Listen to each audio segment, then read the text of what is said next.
My friend Rachel Smith is indeed a uniquely dynamic woman in a surprisingly understated way. Her dry wit sometimes sneaks up on you and may even challenge the conversation. A person really has to be on their toes to keep up with Rachel as she blazes her trail through the theatrical wilderness. She has been a dedicated teacher, a creative and persistent director, and the loyal friend who has been a consistent leader in many areas of TETA throughout her lifetime. I admire Rachel's loyalty to her friends, her students, her school, and the very strong theater program that she established at Katy High School. She has always been very helpful to her colleagues and even her competitors on the OAP circuit. I also admire how she has always found a way to inspire her students and drive them to produce their very best on stage and backstage, while at the same time insisting that they become compassionate and well-rounded citizens of the larger world outside the theater. The best part of having Rachel Smith in my life is having a loyal and constant colleague with whom to celebrate achievements, commiserate with over obstacles, and communicate mutual goals in friendly competition. I will never forget the day I first met Rachel at the OAP District Directors Meeting in Columbus, Texas, the spring of 1980.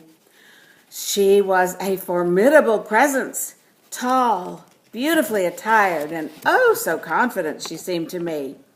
I had just returned to the OAP trenches in January 1980 after a 10-year layoff to have 2 children and get a master's degree. James E. Taylor High School was a new school, and I had become the theater director just in time to choose and mount their first one-act play with freshmen and sophomores.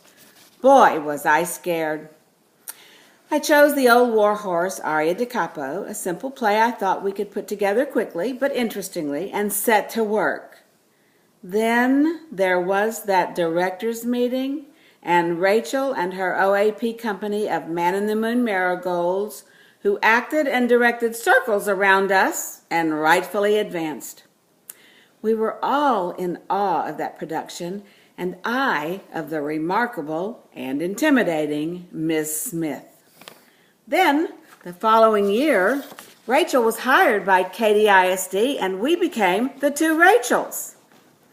Thus began a long and healthy collaboration between 2 directors and their high schools as we worked together on children's theater productions for all Katy ISD elementary school students, or as we searched through each other's costume and prop closets, I much more than she, and explored production ideas together.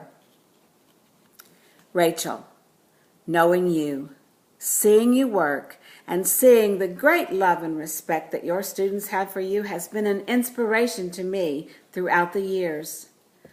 Oh, you set the bar high, but are always so humble in all you do and say. Your wit and unaffected manner sometimes disguise an unparalleled talent, creativity, and intelligence. But believe me when I say that all who truly know and love you recognize that no one deserves the honor of being named a TETA Emeritus Award recipient than you. From your daily life of inspiring intelligence and excellence in your students and peers, to your unfailing and constant service to Texas Educational Theater Association over the years, in small, quiet jobs in the back cave, to large and demanding ones, such as K-12 president, you excel.